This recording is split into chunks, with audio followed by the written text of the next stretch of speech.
What makes a game fun? What attributes of a game lead to us enjoying it? What makes certain games stand out so much from the others we play that our memories of them endure years and decades after we first played them? What is it about them that brings us back? What exactly is nostalgia, and why is it so often attributed with everything I just asked? These are questions I went into this video series wanting to explore, because they and many others are the ones I ask myself a lot when I'm playing Oblivion. I've played a decent number of games over the years, not as many as other people have in the same period of time, but a decent number nonetheless. But there's no mistaking it. Oblivion is really special to me. It holds a sacred place in my heart, a place where no other game has ever been able to find its way into. It's not the only game I think so fondly of, but I dare say that it is the most flawed of any of the other games that sit on my shelf of legendary greatness. If I'm honest with myself, I'd have to say it is my favorite game of all time. But then I just tore it apart and ragged on it for 6 hours. The only time I stopped complaining really was during a couple of quest chains in one of the expansions. How can I come out of this still saying, yeah, it's my favorite game, totally holds up still? It's because Oblivion is a game of contradictions. I kept repeating phrases like, this didn't mesh with the rest of the game, or this is counter to what we've come to expect, and just other worded differently phrases expressing the same idea. It's the idea that Oblivion just isn't a perfect creation. Just as how Oblivion's dungeons are screwed together like IKEA furniture, so too is the rest of the game. The thing to remember is that this was a massive game made by a very small, tight-knit team. When you have a project of such massive scope being worked on by such a small team, a large degree of autonomy must be entrusted to each person working on it. This means I doubt that there was a particularly thorough vetting process for what was going in and what was going to be left out, especially when it came to content as opposed to systems and mechanics. I doubt a whole lot got left out for the sake of quality or continuity. They needed as much as they could to fill in such a vast world, and I wouldn't be surprised if the leading philosophy was, if the player doesn't like the quest, I can ignore it. I mean, I can't say with any degree of certainty that this truly was the case, but it seems like it's at least a possibility with what we see from the perspective of the final product. Now, why is any of this important? How is that relevant? Well, it just goes to explaining why there is such a range of quality in the content of the game. It explains why we got a guild like the Mages Guild while also getting the Dark Brotherhood in the same game. It would then go on to explain how we get a game that sort of suffers from an identity crisis in many ways. So if I'm going to understand what parts of Oblivion I like and why I like them, I gotta first identify just a few of these identities Oblivion tries to wear. Starting with the mechanics, we can see the contradictions of this game already beginning to show, albeit more subtly. The first interactive screen we see in the game is a page full of sliders and selection menus used to create just the appearance of our character. Further down the tutorial segment at the end of the sewers, we get pages upon pages of poorly detailed skills and attributes that, unless we are familiar with the game already, are almost worthless to be presented to us as a choice. As a new player, we'd have no way of really knowing what's good and what's not. This is what resulted in me choosing to play an Imperial with a terrible mix of speechcraft, mercantile, and lockpicking, along with a smattering of magic and combat skills that ensured he would never be effective in combat my first go with this game. I still clocked over 100 hours on that character though. It's here we see the game presenting us with multitudes of options to tinker with our characters and skills, leading us to think that these choices are critical, seeing as they pop up several times during our first hour in the game, only for the game to then sort of ignore it all until it's time to level up, in which we just pick a few attributes to level up and we go back to doing fetch quests. I've made some terrible characters and they played pretty okay compared to some of my most intricate ones. I've made characters that were intended to just break the mechanics of the game, but then I've also accidentally done the same by just doing what came natural to me. Just by sheer ignorance of the totally opaque systems, I was able to break the game, and that could have ruined a lot of the experience, had I been a different sort of player, but we'll get back to that. Leveling mechanics and combat are some of Oblivion's weakest parts, but there's also some hint of greatness in there. I actually thoroughly enjoy its leveling and skills system, especially with how we get to create custom classes that really can have an impact on playstyle, if we the player have the discipline not to resort to broken cheese tactics. This is a game where we have a difficulty slider we can adjust on the fly at any time during gameplay, and that speaks volumes to how much this game requires us to commit to really anything. In the end, it's really up to the player to determine just how much or how little they want to challenge themselves here. That challenge can go all the way to the extreme by either cranking the slider and using our fists, or dropping the slider to the other end and using powerful enchanted swords while chugging stat buffing potions. So, we head into the great unknown of Cyrodiil, fighting bandits on the roads and wandering into whatever dungeons catches our eye. There's a tantalizing feeling from this gameplay loop of exploration, what I consider the secret ingredient to Bethesda games. The world feels so open to any sorts of possibilities, even if that feeling is little more than an illusion. Because while exploring the open world with Jeremy Soul's mystical score playing in the background is the absolute height of ecstasy in this game, diving into one of the dungeons that dots the world will have us experience some of the worst parts of Oblivion. In the dungeons, we get subjected to terribly stiff and unengaging combat systems that even the most meticulous of metagaming and self-imposed challenges cannot redeem into something rewarding. It's merely there to fill the time spent wandering the world. Because Bethesda felt the need to create mechanics and systems to encourage exploration, oblivious to the fact that exploration in the game was what made it so good in the first place. They set about creating things like loot systems and gameplay feedback loops that felt more like cheap gimmicks and slot machines designed to artificially instill tangible value for an experience that otherwise has intrinsic value. That is, exploration is fun for the sake of exploration, and you don't need systems to encourage players to do it. This symbiotic fusion of the best part of Oblivion and the worst part of Oblivion is just so perfect of an exemplar of the game as a whole. A game that just doesn't understand itself. A game that won't ask players to commit to any style of play, because it itself cannot commit to a certain design. When you have so many hands in the designer pot, you're going to have a game with many design philosophies in competition with each other. This can end well, which is what I think happened in Oblivion's case, or it can simply be an utter disaster. Looking at the world of Oblivion, we see that contradictions do not end, but in many ways become even more obvious and numerous. We are presented a world full of unique races and locales and libraries of books detailing a rich universe of events. But then, when it comes time for any of that to be used, a lot of it just goes right out the window and it's substituted for throwaway NPCs, forgettable events, and showy, unimaginative set pieces. Rarely do we come across anyone or anything that introduces a player to the backstory and lore the game is supposed to be built upon.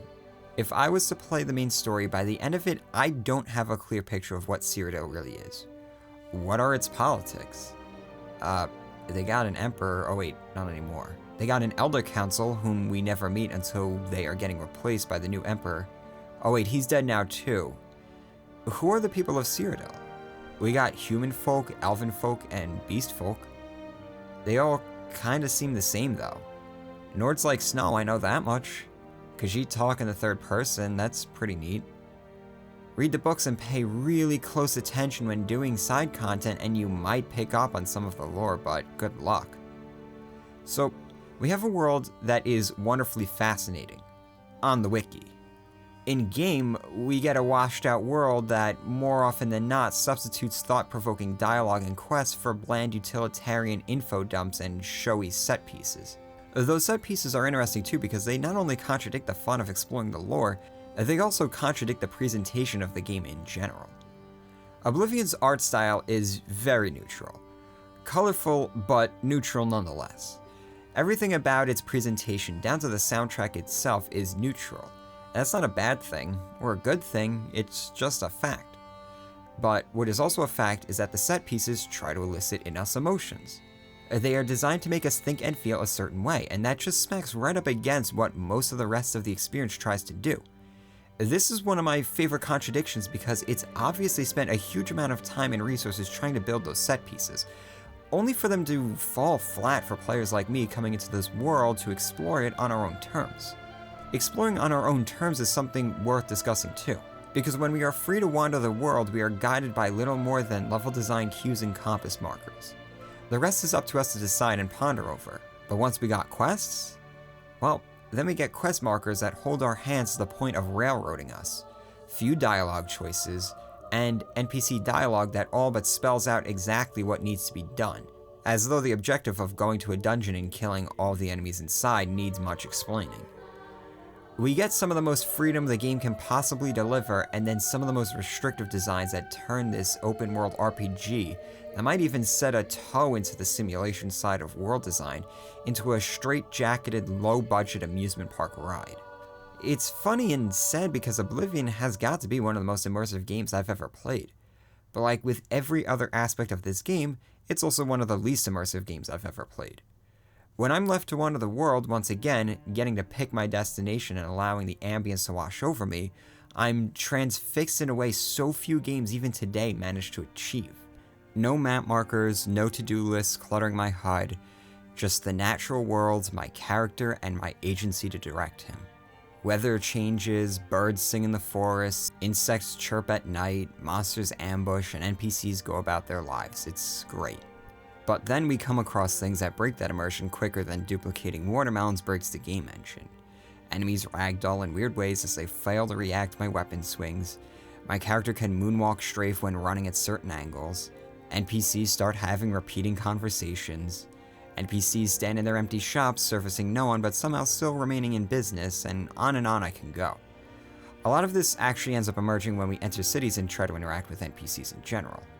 A big culprit ends up being Radiant AI, a system that was explicitly designed to enhance player immersion. A system designed to make the player feel like they are just an independent part of an independent world reveals that NPCs are just window dressing for a player-centric experience. You can't find a more poetic contradiction than that. Moving into story and content, we will constantly find player-centrism at war with a player-agnostic world. Take the story for example. In the beginning, we are told by the Emperor himself that we are the chosen ones from his dream destined to stop the Oblivion invasion.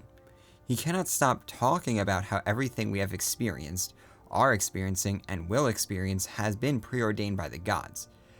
But then we meet Martin and that sort of goes out the window. We, while still being an unstoppable will of destiny by foiling the antagonist's plans time and again, end up being sidelined for a more grounded story where we are only helping Martin achieve his destiny.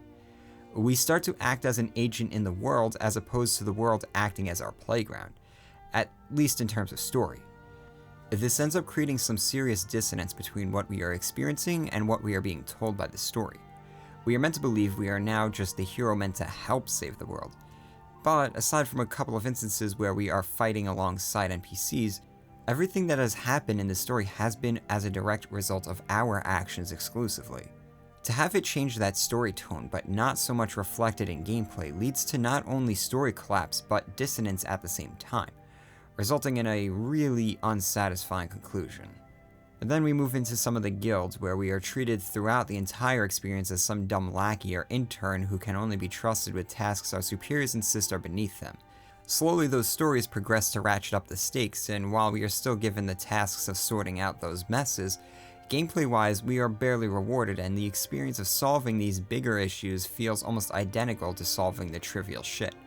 Once again, creating dissonance that culminates with the conclusion of each guild where we are suddenly handed the keys to the highest office as some token reward for having stuck with the quest chain to the end.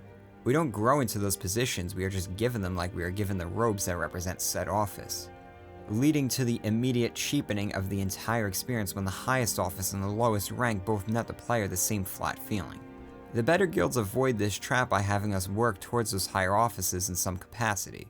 We earn our ways to those offices as opposed to enduring our ways there. They still fall short of making those final positions feel meaningful in gameplay, but at least in terms of story they give some sense of satisfaction. What is the point of all this? Are we meant to feel empowered? Are we meant to feel wiser? Are we meant to feel satisfied? Or are we meant to just feel nothing at all? If it's to feel empowered, then the lack of rewards in a lot of those experiences fails that. If it's meant to feel wiser, then the lack of lore and meaningful exposition fails that. If we are meant to feel satisfied, then, well, all of the above has failed that. The neutral option seems to be the only valid explanation, but then we are given ham-fisted stories with NPCs that sacrifice themselves for some reason or another, or we see a city get destroyed, or we are forced to kill innocent villagers while high on drugs. If we aren't meant to feel anything at all, or are meant to feel our own feelings, why do we have all these set pieces where the designers grab the camera and go, look and feel? It's because Bethesda probably didn't consider what sort of overall experience these pieces created. Even within the confines of those pieces, we see conflict and lack of commitment. What this ends up doing is allowing us to collect titles like we collect weapons and armor. We can wander the world as something close to an emperor and still get accosted by guards because we grabbed a bottle of ale. We could be the Grey Fox and the listener of the Dark Brotherhood and still get ambushed by independent highwaymen and assassins on the roads of Cyrodiil. What's the purpose of these titles if they don't impact how the world reacts to us? Why is the game trying to tell us to live like an ordinary person, but then have us do extraordinary things, only to have NPCs downplay those extraordinary things until they have to recognize us as their superiors? Why are we led to think we are growing from just a humble prisoner to a literal demigod, when the game is also trying to beat down our growing ego with goblins who can still tear us to pieces just as badly as they could in the beginning sewers? This all leads to the greatest contradiction of all in this game: player empowerment versus player freedom. This is the real head scratcher. How the hell did this get so fucked? Quite simple, really. Level scaling.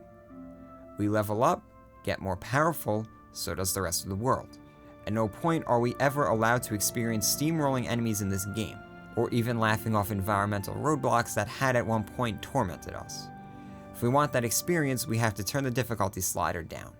This was all done to surface accessibility and player freedom. They didn't want to tell the players that they couldn't travel to that mountain in the distance and go into the cave over there. They wanted as much freedom as possible, but what ends up getting sacrificed is the satisfaction of the entire experience. They tried to save the experience by sacrificing the experience. This is the problem with not addressing key game design questions, and not following through with a clear vision. Why does a game about growing and progressing have no growth or progression? Why does a game about living an ordinary life have the player becoming the literal center of its world? Why does a game about immersion have so much that shatters that immersion? Why does a game with a story about the player being the destined savior have someone else becoming the savior? Why does a game that tries to be as neutral as possible try to dictate what we should be feeling during every story beat? Why does a game taking place in a lore-rich world rarely make use of that lore? Why does a game about exploration make exploring half of its content such a tedious and dull chore? Why do I love Oblivion so much when so much of it is broken and poorly designed? Because despite all those faults, it's still a fun game. Oblivion is a game that cannot hide its imperfections. Many of them are just plainly visible when looking at pictures. Then more show when things are moving, and more still emerge when the game is actually being played. It's not a game that wears those faults proudly. It can best be described as a garage band composed of a bunch of young music enthusiasts. It's a cobbled together amalgamation of all different ideas of all different people who have slightly different thoughts on what an RPG and an Elder Scrolls game is. Sometimes unions like that can make truly unique and wonderful things. It's almost always by accident, and it's basically impossible for it to be a well-polished product, but this is what produces a diamond in the rough. And that's what Oblivion is, a gem embedded in quite a bit of rock. If a player is willing to do some digging, they are going to find a lot to love. An immersive exploration experience unlike much else, a character progression system that can still be fun and rewarding when it's not obtuse and being muted by aggressive level scaling. Some good quests if the bad are avoided, and one hell of a fun sandbox to mess with. Thanks to the layered systems that make up Oblivion, you can find all sorts of weird and interesting interactions between them that never gets old experimenting with. This can lead to the game breaking at times, but that's what saving and reloading is for. The complexity of this game's sandbox is really quite something, even by today's standards. The spellmaking and enchanting systems alone can make for some very interesting times. Couple them with some unique Daedric artifacts and you got how many afternoons were spent for me. People bring up bugs a lot and always seem to lump all of them together, but not all bugs are created equal.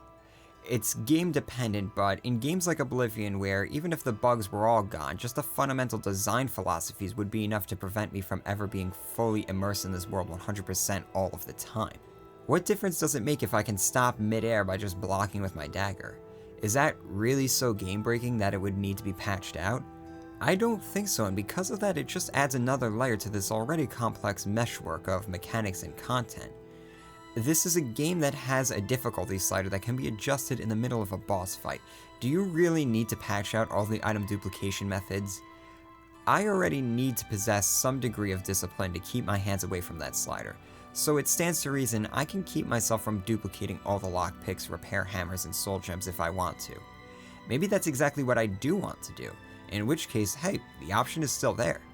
It's great to play extremely well-polished games with a cohesive vision applied to every aspect of its design, and sometimes it's fun to just play something that can't help but wear its jankiness on its sleeve. What's charming about Oblivion is that it's clearly a work of passion. You can see so many examples of where the personality of each developer came through. When you start to see the seams, you start to see that this is something made by people, flaws and all. Sometimes that can create a personal connection between the player and the game. The game was a canvas for the designers to express themselves, and this game is a sandbox for me as a player to express myself. There's a certain understated beauty in that dual purpose. I'm not trying to make an argument for developers to release buggy unfinished games, and maybe this is a game that just couldn't be released in today's market. But the thing to remember is just how ambitious this game really was at the time. It was groundbreaking in so many ways, technology being a big one, even if that aspect has aged like milk. They were trying a lot of new things with this game though, and it certainly was unlike anything I had played up until that point back in 2006. And maybe that's one of the reasons I cut it some slack. I know I'm much less forgiving with Skyrim and the Fallout games because what we were left with was just as many bugs but substantially less innovation. Another component is of course nostalgia. There's no denying the good old rose-tinted glasses aren't at work here. But I did sink another 70 hours into this game over the past few months and enjoyed almost all of it. Nostalgia isn't that powerful. Nostalgia is strong enough to get us to buy the game again and play for a few hours, but sooner or later the game must stand on its own merits and not the benefit of flawed human memory. I don't know if I'll ever fully understand my continued fascination with this game. Believe me, I've tried. For years, I've tried to break this game down and figure it all out, and this series has been as meticulous of an attempt as I've ever attempted before, but it still seems like there is some aspect I'm overlooking. It's a combination of all these things I've mentioned, but something else too, something emotional. Something that makes this weird, quirky game world feel so familiar and so comforting to me. Maybe that ends up being a part of myself and not really the game at all. Maybe that's just me looking for something in my life and it just happened to get attributed to this game years ago when I was young and naive. And maybe this game just reminds me who I once was and reminds me what I still enjoy today, as it certainly did play an instrumental part in laying the groundwork for many of my tastes in games today. It wound up spawning a dragon that I've been chasing for over a decade now and I haven't been able to find. It's unlikely I'll ever be able to find it too because so much of what made this game great appears to have just been a total accident. The developers clearly didn't have a coherent vision in Oblivion's design, it just happened to turn out the way it did thanks to the individual contributions of the people working on it and circumstantial chance. How is something like that replicated? It's not. So what's the takeaway from all this? I guess just accept that some games are the way they are. You either love them or you don't. You either get them or you don't. The developers either reached you or they didn't. It's hard to know when to appreciate something for what it is and when to criticize it for what it could have been. We want to criticize and critique to know how to improve, but sometimes it's important to just sit back and appreciate what we've already got. Just take some time, go back to an old game and try to relive and try to remember.